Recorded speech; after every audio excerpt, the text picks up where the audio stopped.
So hey guys, welcome back to another video.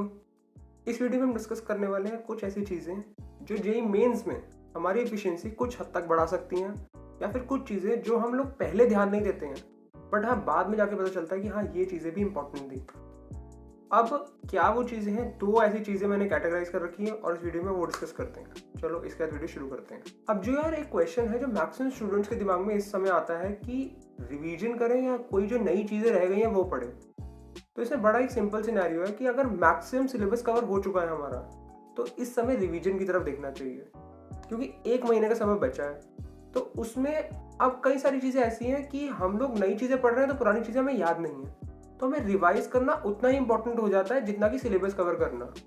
क्यों? क्योंकि हम अगर एग्जाम में जाते हैं तो कई बार ऐसा लगेगा कि क्वेश्चन तो उतना मुश्किल नहीं है, बट यार वहां देख के ऐसा लग रहा होता है यार एक फॉर्मूला ये वाला याद होता तो ये वाला क्वेश्चन भी हो जाता।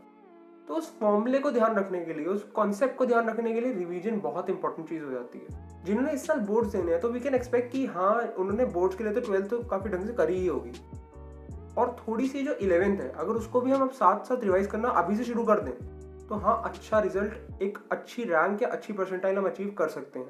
तो रिवीजन इज इंपॉर्टेंट। अब रिवीजन के लिए हम क्या करें? बेस्ट तरीका रिवाइज करने का है कि पीवाईक्यूज करना शुरू कर दो। पीवाईक्यूज मतलब कि प्रीवियस ईयर क्वेश्चन उठाए।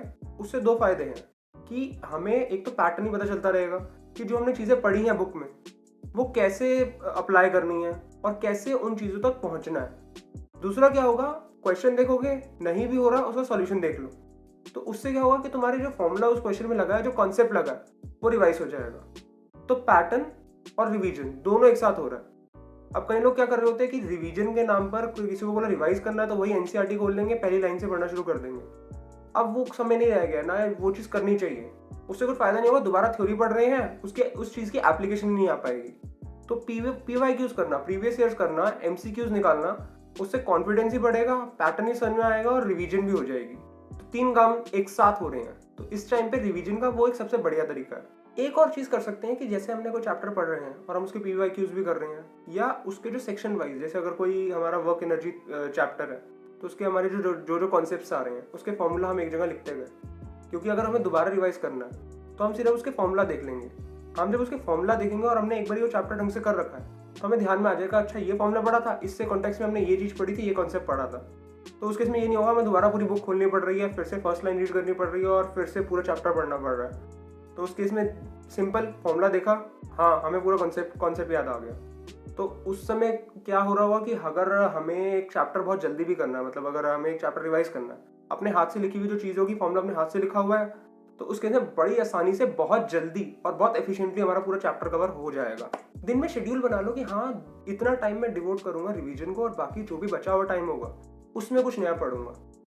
एज इन अगर मैंने कुछ रोज पढ़ना है तो कंसिस्टेंटली रोज मैं 5 से 6 घंटे सिर्फ रिवीजन को दूंगा। जो पहले पढ़ रखा है उसको ही पढ़ूंगा और जो मेरे पास बाकी टाइम बचेगा उसको बोनस टाइम लेके हम कुछ नया और जो हमारी चीज़ें रह गई हैं वो पढ़ेंगे।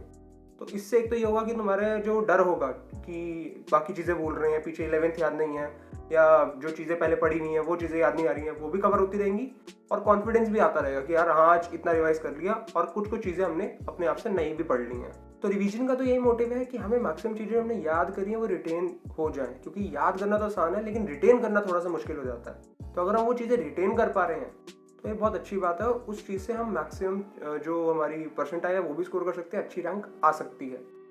तो हमें रिटेंशन पे ज़्यादा ध्यान देना है इस समय, क्योंकि वहाँ क्वेश्चन इतने मुश्किल नहीं होंगे बट उसमें लग क्या रहा है वही ध्यान नहीं आएगा कि यार ये चीज़ तो बहुत पहले पढ़ी थी। अगर रिटेंशन पावर यार हमें रिवीजन बहुत अच्छे से नहीं कर रखी है तो हमें रिवीजन बहुत अच्छे से लेके चलनी है और बहुत शेड्यूल्ड मैनर में करनी है कि हमें हर चीज़ बहुत अच्छे से कवर हो जाए। ऐसा ना हो कि हम नई चीज़ें पढ़ रहे हैं पुरानी चीज़ें भूल गए हैं तो उसमें कुछ ज़्यादा हमें फ़ायदा नहीं हो रहा होगा। तो अपना रिवीजन टाइम शेड्यूल्ड रखो कि हाँ रोज़ इतना टाइम मैं रिवीजन देना ही देना है जो भी हो जाए, और उसके बाद जो टाइम बचेगा उसको एज अ बोनस मैं कुछ नया पढ़ लूंगा। दूसरी चीज़ आती है मॉर्निंग स्टडी या नाइट स्टडी। अब यार ये हर किसी का अपना पर्सनल ओपिनियन है, या फिर बोलूँ कि अपनी पर्सनल चॉइस होती है कि सुबह पढ़ें या रात को पढ़ें।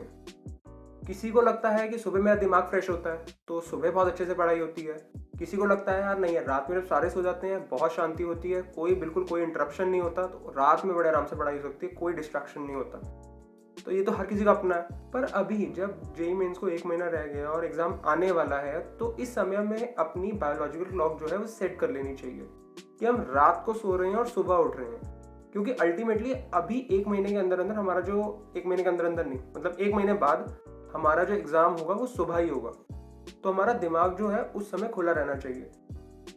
ये लिटरली हो रहा होता है कि अगर अभी भी जो लोग नाइट स्टडी करते हैं, अगर वो अभी भी थोड़ा सा यही लेके चल रहे हैं कि रात को पढ़ रहे हैं और रात को पढ़ रहे हैं और सुबह सो रहे हैं, रात को अपना स्टडी कर रहे हैं और सुबह अपना आराम से सो रहे हैं, और जो हमारा एग्ज़ाम का टाइम है 9 to 12 या फिर कुछ लोग दोपहर में भी 3 to 6, तो एग्ज़ाम में भी हमारा दिमाग, अगर हम अभी बायोलॉजिकल क्लॉक सेट नहीं करते हैं, एकदम से रात को ही पढ़ रहे हैं और एकदम से अगले दिन एग्ज़ाम देने जा रहे हैं, तो ऐसा ही होगा, दिमाग उस समय सो रहा होगा।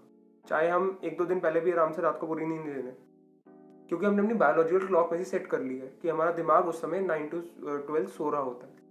हमें भी इस टाइम कोशिश ये करनी है कि हाँ, इस समय 1 महीना हमने जो तैयारी कर ली है, रात को हम अपनी पूरी नींद ले लें और सुबह जिस समय एग्जाम है, स्पेशली जिस समय एग्जाम का स्लॉट है 9 to 12, 3 to 6, इस समय हम क्वेश्चन भी कर रहे हो साथ ही साथ, कि हमारा जो दिमाग है उस टाइम फ्रेम में आ जाए कि हाँ यार, इस समय तो हम क्वेश्चन करते हैं।